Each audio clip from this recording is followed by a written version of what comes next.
ಎಲ್ರಿಗೂ ನಮಸ್ಕಾರ ಸ್ನೇಹಿತರೆ. ಮತ್ತೊಮ್ಮೆ ನನ್ನ ಚಾನಲ್ಗೆ ನಿಮ್ಮೆಲ್ಲರಿಗೂ ಸ್ವಾಗತ ಸ್ನೇಹಿತರೆ. ಇನ್ನೇನು ಮಾಘ ಸ್ನಾನ ಅನ್ನೋದು ನಾಳೆ ಹುಣ್ಣಿಮೆಗೆ ಮುಕ್ತಾಯ ಆಗುತ್ತದೆ ಸ್ನೇಹಿತರೆ.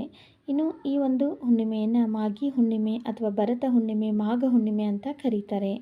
ಇನ್ನು ಈ ಭರತ ಹುಣ್ಣಿಮೆಯ ವಿಶೇಷತೆ ಏನು ಅಂತಂದರೆ, ನಿಮ್ಮೆಲ್ಲರಿಗೂ ಗೊತ್ತಿರೋ ಹಾಗೆ ಉತ್ತರ ಕರ್ನಾಟಕದ ಬೆಳಗಾವಿ ಜಿಲ್ಲೆಯಲ್ಲಿ ಇರುವ ಸೌದತ್ತಿ ಯಲ್ಲಮ್ಮನ ಗುಡ್ಡ ಅಂತಲೇ ಪ್ರಸಿದ್ಧಿ ಪಡೆದಿರುವಂಥ ಶ್ರೀ ರೇಣುಕಾ ಯಲ್ಲಮ್ಮನ ಒಂದು ಸೌದತ್ತಿಯಲ್ಲಿ ಅತಿ ವಿಜೃಂಭಣೆಯಿಂದ ಜಾತ್ರೆ ಅನ್ನೋದು ಜರುಗುತ್ತದೆ ಮತ್ತು ರಥೋತ್ಸವ ಸಹ ಜರುಗುತ್ತದೆ. ಅಷ್ಟೇ ಅಲ್ಲದೆ ವರ್ಷವಿಡೀ 12 ತಿಂಗಳುಗಳ ಕಾಲ ಈ ತಾಯಿಯ ಜಾತ್ರೆ ನಡೆಯುತ್ತದೆ. ಇನ್ನು ಈ ತಾಯಿಯ ದರ್ಶನಕ್ಕೆ ದಿನವೂ ಸಹ ಸಾವಿರಾರು ಭಕ್ತರು ಬಂದು ಲಕ್ಷಾಂತರ ಜನರು ಈ ಒಂದು ಹುಣ್ಣಿಮೆಯಲ್ಲಿ ಪಾಲ್ಗೊಂಡು ದೇವಿಯ ಆಶೀರ್ವಾದವನ್ನು ಪಡೆದು ತಾಯಿಗೆ ವಿಶೇಷವಾದ ನೈವೇದ್ಯವನ್ನು ಸಹ ಗುಡ್ಡದಲ್ಲಿ ಅಡಿಗೆಯನ್ನು ತಯಾರಿಸಿ ತಾಯಿಗೆ ಪಡ್ಡಲಿಗೆ ರೂಪದಲ್ಲಿ ಸೇವೆಯನ್ನು ಸಲ್ಲಿಸ್ತಾರೆ. ಇನ್ನು ಈ ತಾಯಿಯ ವಿಶೇಷತೆ ಏನು ಅಂತಂದರೆ, ಕೆಲವಷ್ಟು ಮನೆ ದೇವತೆಯಾಗಿರುವ ಕುಲದೇವತೆಯಾಗಿರುವ ಶ್ರೀ ರೇಣುಕಾ ಯಲ್ಲಮ್ಮನನ್ನು ಶೀಗಿ ಹುಣ್ಣಿಮೆಯಿಂದ ಭರತ ಹುಣ್ಣಿಮೆ ಮತ್ತು ದವನದ ಹುಣ್ಣಿಮೆವರೆಗೂ ಅತಿ ವಿಜೃಂಭಣೆಯಿಂದ ಭಕ್ತರು ಈ ತಾಯಿಗೆ ಸೇವೆಯನ್ನು ಸಲ್ಲಿಸ್ತಾರೆ. ತಮ್ಮ ಕುಟುಂಬ ಸಮೇತ ದೇವಸ್ಥಾನಕ್ಕೆ ಅಂದರೆ ಯಲ್ಲಮ್ಮನ ಗುಡ್ಡಕ್ಕೆ ಹೋಗಿ ಅಲ್ಲೇ ಅವರು ಇದ್ದು ಅಲ್ಲೇ ತಾಯಿಗೆ ಅತಿ ಪ್ರಿಯವಾದ ನೈವೇದ್ಯ ಅಂದರೆ ತಾಯಿಗೆ ಕಡುಬು, ಪಲ್ಯ, ಅನ್ನ ಮತ್ತು ವಿಶೇಷವಾದ ಖಾದ್ಯಗಳನ್ನು ತಯಾರಿಸಿ ಪಡ್ಡಲಿಗೆಯನ್ನು ತುಂಬಿ ಉದೋ ಉದೋ ಅಂತ ಈ ತಾಯಿಯ ನಾಮವನ್ನು ಹೇಳುತ್ತಾ ಉದೋ ಉದೋ ಅಂತ ಬಂದಂಥ ಭಕ್ತರನ್ನು ಉದ್ಧರಿಸುವ ಮಹಾಮಾತೆ ಶ್ರೀ ರೇಣುಕಾ ಯಲ್ಲಮ್ಮ ದೇವಿ. ಈ ತಾಯಿಯು ಭಂಡಾರದ ಅಧಿದೇವತೆಯಾಗಿದ್ದು ಉದೋ ಉದೋ ಎಂದು ಬಂದು ಈ ತಾಯಿಯ ಭಂಡಾರವನ್ನು ಧರಿಸಿದವರ ಬದುಕು ಬಂಗಾರ ಆಗುತ್ತದೆ ಅನ್ನೋದು ಇಲ್ಲಿನ ಭಕ್ತರ ಒಂದು ನಂಬಿಕೆ. ಹಾಗಾಗಿ ಭರತ ಹುಣ್ಣಿಮೆಯ ದಿನ ಅತಿ ವಿಶೇಷವಾಗಿ ಶ್ರೀ ರೇಣುಕಾ ಯಲ್ಲಮ್ಮನ ದೇವಸ್ಥಾನದಲ್ಲಿ ಗುಡ್ಡದಲ್ಲಿ ವಿಶೇಷವಾಗಿ ರಥೋತ್ಸವ ಮತ್ತು ಪೂಜೆಗಳು ನಡೆಯುತ್ತದೆ ಸ್ನೇಹಿತರೆ. ಇನ್ನು ನಾಳೆ ವಿಶೇಷವಾಗಿ ಭರತ ಹುಣ್ಣಿಮೆ, ಮಾಘ ಹುಣ್ಣಿಮೆ ಇರೋದ್ರಿಂದ ಈ ಒಂದು ಹುಣ್ಣಿಮೆ ತಿಥಿ ನಮಗೆ ಯಾವಾಗ ಪ್ರಾರಂಭವಾಗಿ ಯಾವಾಗ ಅಂತ್ಯವಾಗುತ್ತದೆ ಅನ್ನೋದನ್ನು ತಿಳ್ಕೊಳ್ಳೋಣ ಬನ್ನಿ ಸ್ನೇಹಿತರೆ. ಹುಣ್ಣಿಮೆ ತಿಥಿಯು ಪ್ರಾರಂಭವಾಗೋದು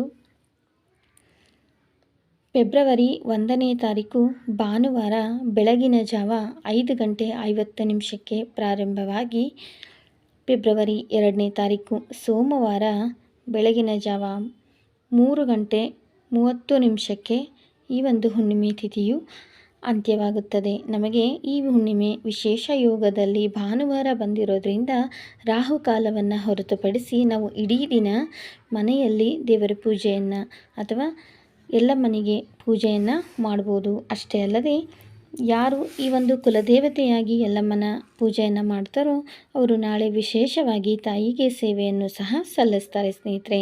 ಇನ್ನು ಹುಣ್ಣಿಮೆ ದಿವಸ ಚಂದ್ರೋದಯವನ್ನು ನಾವು ನೋಡೋದಾದರೆ ಸಾಯಂಕಾಲ 5:55 6 ಗಂಟೆ ಅಥವಾ 6:30ವರೆಗೂ ಪೂರ್ಣಚಂದ್ರ ಅನ್ನೋದು ನಮಗೆ ಗೋಚರವಾಗುತ್ತದೆ.